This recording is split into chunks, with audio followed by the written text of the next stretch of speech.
الله الرحمن الرحيم. الحمد لله رب العالمين، والصلاة والسلام على أفضل الأنبياء والمرسلين نبينا محمد وعلى آله وأصحابه أجمعين. سبحانك لا علم لنا إلا ما علمتنا إنك أنت العليم الحكيم. Rabbi shrah li sadri wa yassir li amri wahlul 'uqdatam min lisani yafqahu qawli. Hadirin para jamaah rahimakumullah, salah satu pilar dalam beragama adalah iman kepada yang ghaib. Kalau orang beragama minus keimanan kepada yang ghaib, maka sama saja ia tidak beragama. Karena inti dari beragama adalah iman kepada yang ghaib. Alif Lam Mim. Dzalikal kitabu la raiba fihi hudan lil muttaqin. Alladzina yu'minuna bil ghaib. Itulah orang-orang yang beriman kepada yang ghaib. Beriman kepada Allah Maha ghaib, beriman kepada malaikat ghaib, beriman kepada hari akhir ghaib. Bahkan iman kepada utusan-utusan Allah juga ghaib. Kita percaya bahwa Nabi kita Muhammad sallallahu alaihi wasallam adalah hamba Allah dan Rasulnya, Abdullahi wa Rasuluhu, bahkan ia adalah Nabi akhir zaman. Berdasarkan pernyataan Al-Quran, maka Muhammadun aba ahadin min rijalikum walakin Rasulullahi wa khataman nabiyyin. Muhammad adalah Rasulullah atau utusan Allah dan pamungkasnya para nabi. Hanya saja ghaib yang dimaksud adalah ghaib relatif, bukan ghaib absolut. Karena bagi sahabat-sahabat Nabi yang satu zaman dengan beliau, melihat kehidupan beliau tidak ghaib. Tapi bagi kita ya tentu saja ghaib. Itulah sebabnya sebagian besar aspek dalam agama pendekatannya adalah pendekatan imani atau pendekatan doktriner. Walaupun tentu saja ada sejumlah aspek dalam agama ini yang pendekatannya adalah pendekatan rasional. Tapi sebagian besar aspek dalam agama itu pendekatannya adalah imani. Kenapa kita sholat? Ya karena iman. Kenapa kita tidak minum khamr misalnya? Ya karena iman. Kenapa kita melakukan ini, melakukan itu? Itu semuanya atas dasar iman. Bahwa dibalik semua ajaran agama tadi terkandung hikmah yang bisa digali oleh akal manusia, ya tentu saja. Tapi fungsinya adalah menggali hikmah, aspek filosofis yang terdapat di balik perintah-perintah agama. Apa sih hikmah sholat? Ada. Apa sih hikmah haramnya minum khamr? Ada. Apa sih hikmah haramnya makan babi? Ada. Kenapa? Ya karena agama posisinya di atas akal manusia. Nah hadirin, ada sebuah hadis yang populer ya, tentang adanya bayi yang masih di dalam gendongan ibunya, yang masih menetek pada ibunya sudah bisa bicara. Dan sepanjang sejarah manusia itu ada 3 bayi yang bisa bicara dengan masyarakat yang lainnya. Wa an Abi Hurairah radhiyallahu anin Nabi sallallahu alaihi wasallam. Qala, Nabi bersabda, lam yatakallam fil mahdi illa salasatun. Tidak ada yang berbicara saat masih di dalam buayan kecuali 3 orang. Isa bin Maryam wa sahibu Juraij. Pertama adalah Isa ibnu Maryam, dan yang kedua adalah bayi zaman Juraij. Kalau dalam cerita di musola dulu Kiai Juraij.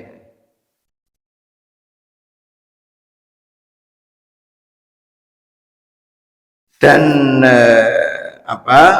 ada juga cerita seorang bayi yang digendong ibunya.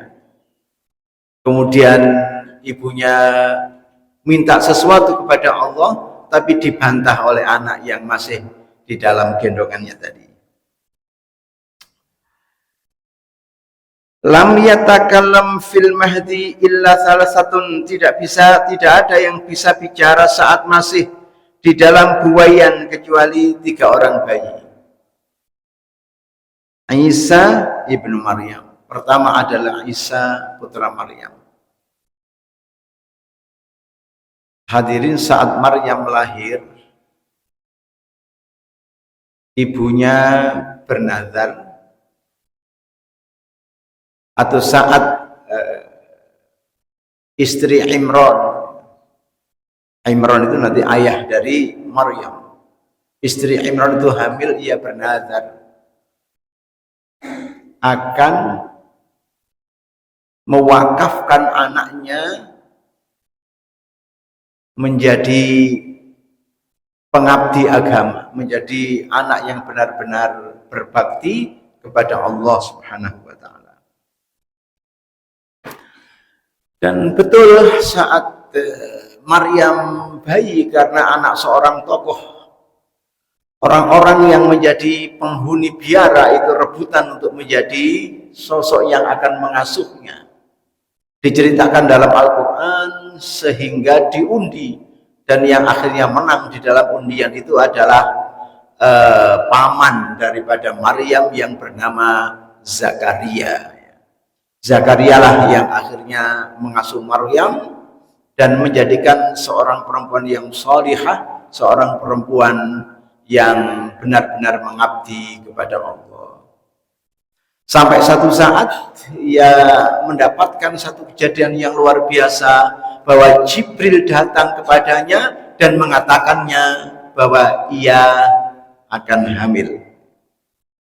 Sangat sedih karena tidak bersuami, tapi kemudian hamil. Itulah kehendak Allah. Sampai ada diceritakan prosesnya dalam Al-Quran, sampai ketika dia sudah melahirkan anak yang kemudian diberi nama Isa putra Maryam, ia datang menemui kaumnya dalam keadaan menggendong bayi yang masih merah. Kaumnya kaget. Bagaimana perempuan sholihah seperti Maryam ternyata punya anak padahal dia tidak menikah. Mereka menuduh Maryam melakukan perbuatan yang keji, melakukan perbuatan yang tidak senonoh.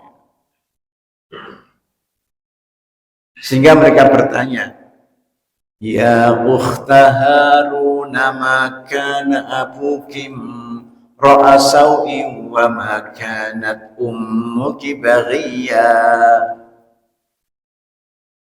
Hei saudara Harun, dinisbatkan kepada Harun, saudaranya Musa yang soleh dan taat dalam beragama.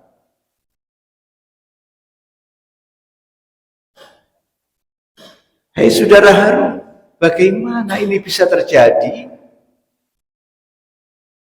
Bukankah ayahmu orang baik-baik? Bukan orang yang tidak baik. Bukankah ibumu perempuan baik-baik? Bukan perempuan yang tidak baik. Tapi kenapa kamu bisa punya bayi, padahal kamu tidak punya suami? Bagaimana jawabnya? Fa'asyarat ilaih. Kemudian Maryam memberi isyarat agar orang-orang itu tanya kepada bayi yang masih merah itu. Mereka tambah bingung. Kaifa nukallimu man kana fil mahdi sabiyya. Bagaimana kita bisa berdialog? Bagaimana kita bisa berbicara dengan bayi yang masih dalam buayan? Dilalah bayi yang ada di dalam gendongannya Maryam itu nyaut. Qala inni Abdullah ataniyal kitaba wa ja'alani nabiyya wa ja'alani mubarakan aynama kuntu wa awsani bis salati waz zakati ma dumtu hayya wa barram biwalidati walam yaj'alni jabbaran syaqiyya. Nyaut bayi tadi. Qala inni Abdullah, ia mengatakan saya adalah hamba Allah. Ataniyal kitaba wa ja'alani nabiyya. Aku tidak diberi wahyu dan aku dijadikan seorang nabi.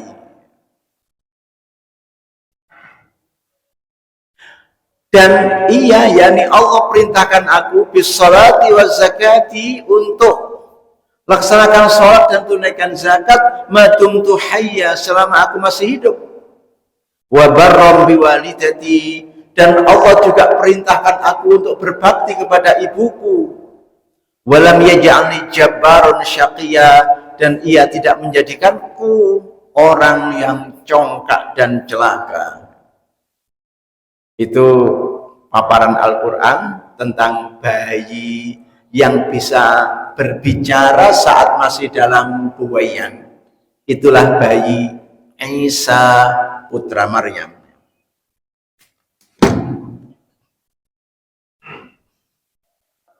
Yang kedua adalah bayi zaman Kiai Juret tadi ya. Wa kana Juraidun rajulan 'abidan fattakhadha sawma'ata. Juret adalah seseorang yang sangat kuat beribadah dan ia membuat tempat ibadah di depan rumahnya. Jadi masyarakat mengenal Juret itu sebagai laki-laki yang abid, ahli ibadah.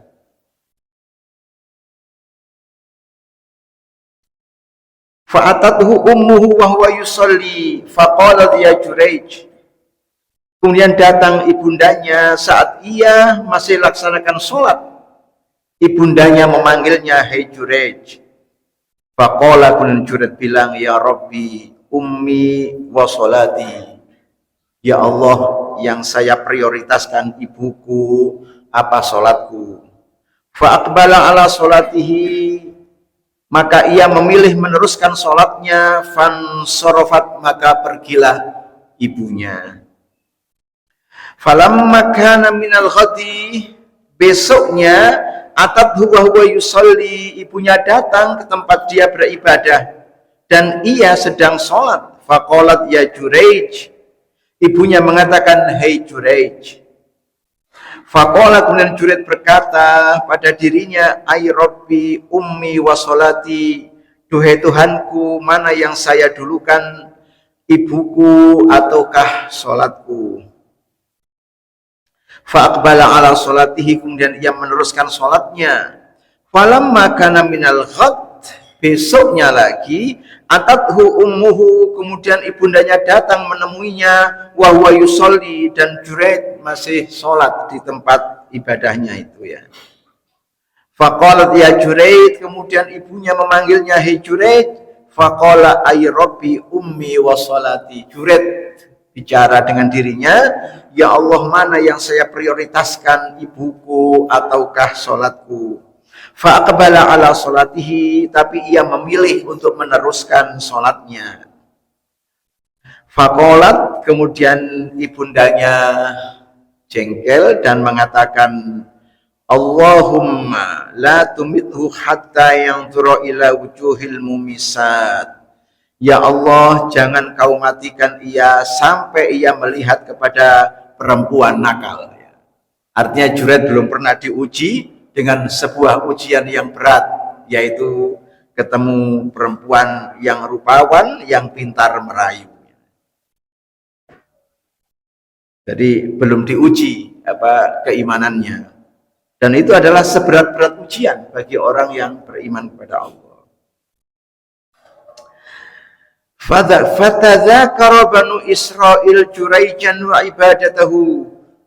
Masyarakat Bani Israel sudah sangat kagum dan mereka selalu membicarakan tentang kehebatan Juraid, kekuatan Juraid di dalam beribadah.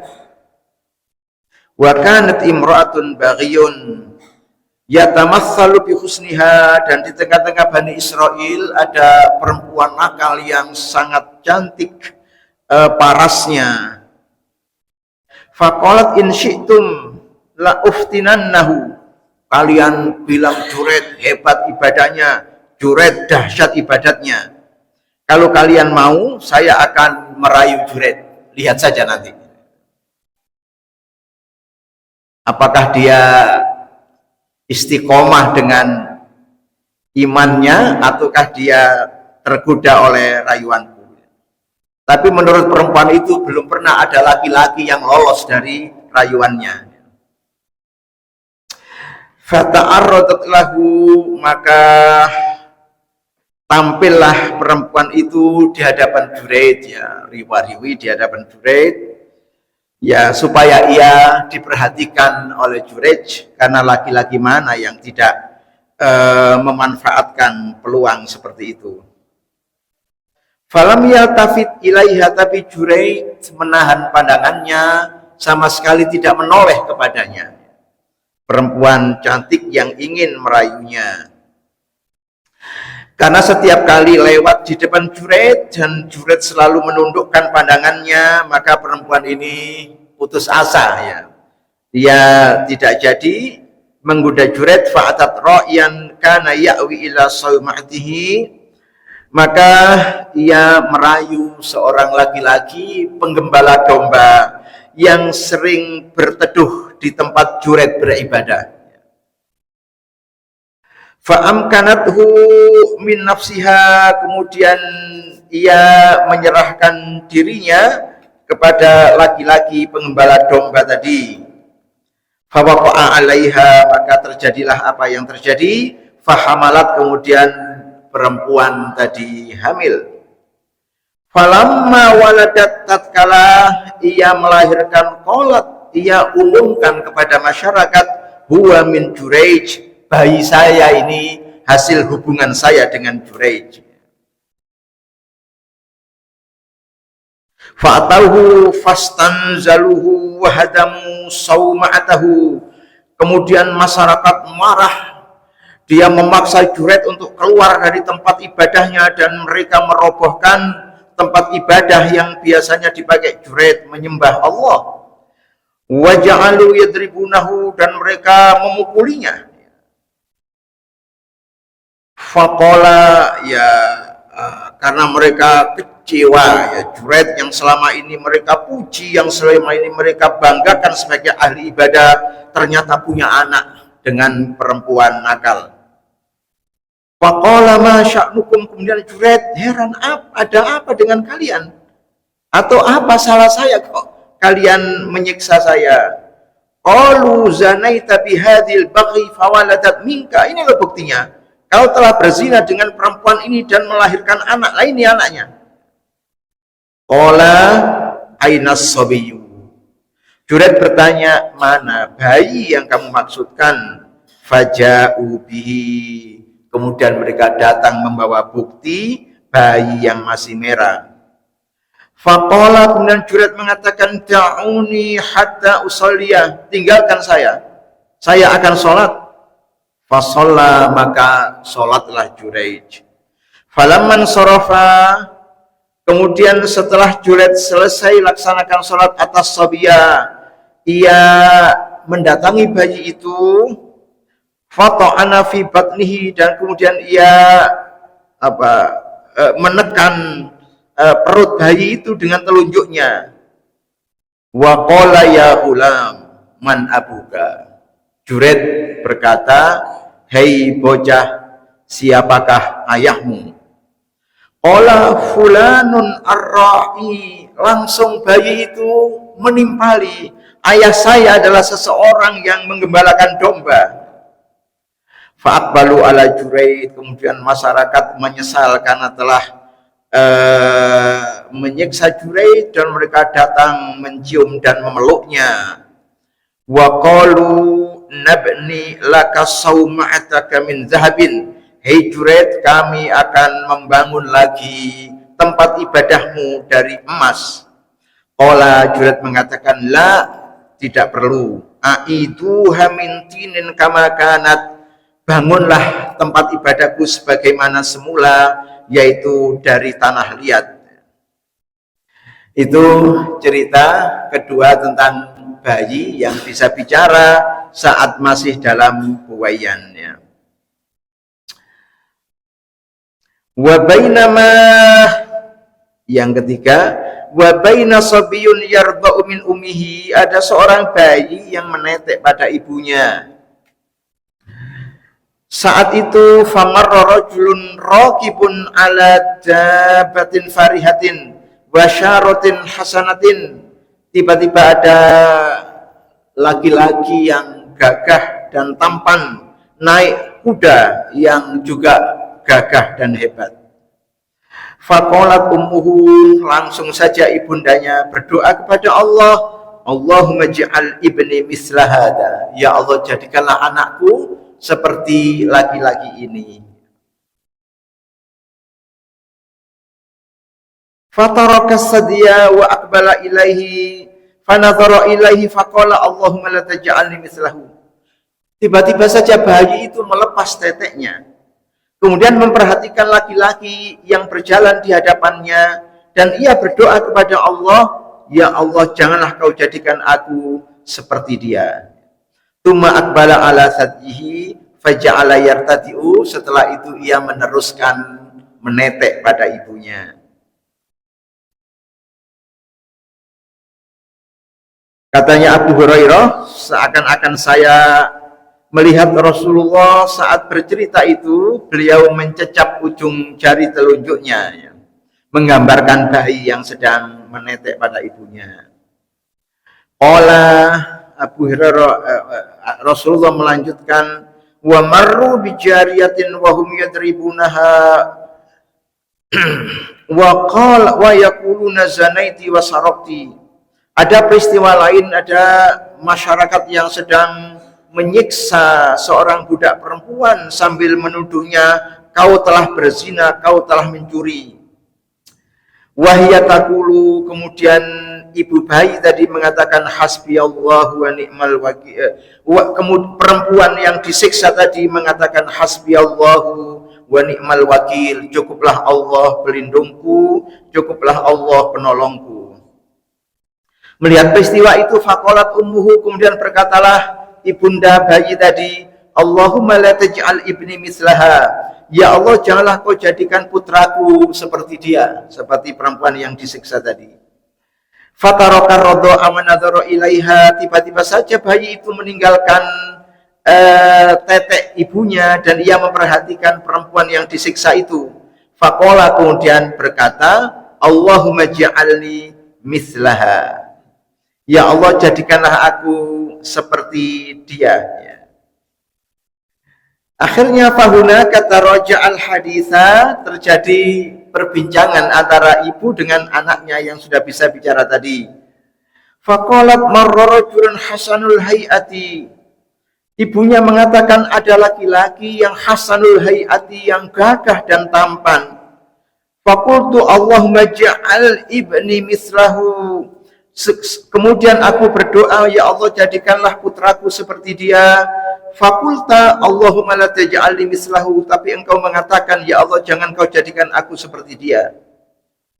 Wa marru bihadhil amati wa hum yadribunaha, kemudian ada orang yang menyeret budak perempuan, mereka memukulinya. Wa yaquluna zanaiti wa sarakti, mereka bilang engkau berzina, engkau mencuri. Fakultu, kemudian aku berdoa, Allahumma la taj'al ibni mithlaha, ya Allah janganlah kau jadikan putraku seperti dia. Fakulta, tapi engkau bilang, Allahumma ja'alni mithlaha, ya Allah jadikanlah aku seperti dia. Qala, bayinya mengatakan, inna dzalika rajula, sesungguhnya laki-laki yang gagah dan tampan tadi, kana jabbaron, adalah laki-laki kejam dan bengis. Fakultu Allahumma la taj'alni mislahu, makanya aku berdoa, ya Allah janganlah jadikan aku seperti dia. Wa inna hadhihi, adapun perempuan ini, yaquluna laha zanaiti, yang dituduh oleh masyarakat telah berzina, walam tazni, padahal ia tidak pernah berzina. Wasarakti, dan masyarakat menuduh mencurinya, walam tasrik, dan padahal ia tidak mencurinya. Fakultu, maka aku berdoa, Allahumma ja'alni mislaha, ya Allah jadikanlah aku orang seperti dia. Hadis sahih muttafaqun alaih. Hadirin, tentu banyak pelajaran yang bisa kita gali dari cerita yang dinarasikan oleh Nabi Shallallahu Alaihi Wasallam. Setidaknya yang pertama adalah orang soleh itu selalu diuji, orang soleh itu selalu diuji kesolehannya, diuji keimanannya oleh Allah Subhanahu wa Ta'ala.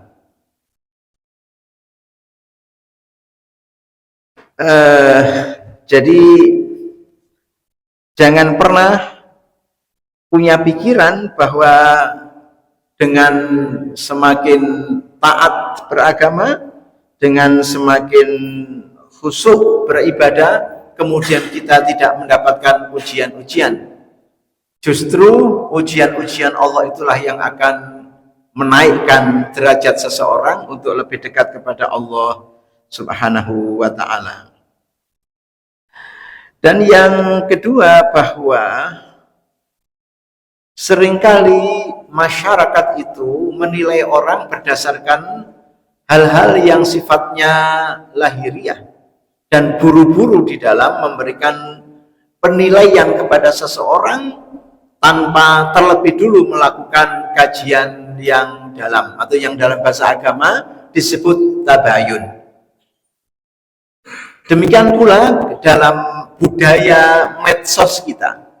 Kalau kita dapat satu sharing ya video tanpa kita pertimbangkan dengan matang, tanpa kita kaji dengan mendalam, langsung saja di-share di semua grup yang ada di HP kita.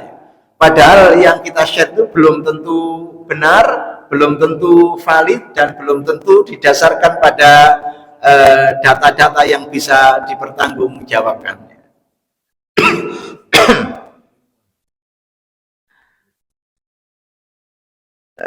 Ya sehingga kadang-kadang justru kitalah yang paling bertanggung jawab atas tersebarnya berita-berita bohong atau hoax. Dan yang terakhir ya cerita tentang bayi tadi, ya umumnya karena ini maaf ya ibu-ibu, karena ini bicara tentang perempuan, jadi yang diceritakan oleh Nabi itu adalah perempuan. Umumnya perempuan itu silau ya dengan kehebatan seseorang, ketampanan seseorang, dan kemudian buru-buru ia minta kepada Allah agar ia mendapatkan hal seperti itu untuk anak dan keturunannya. Padahal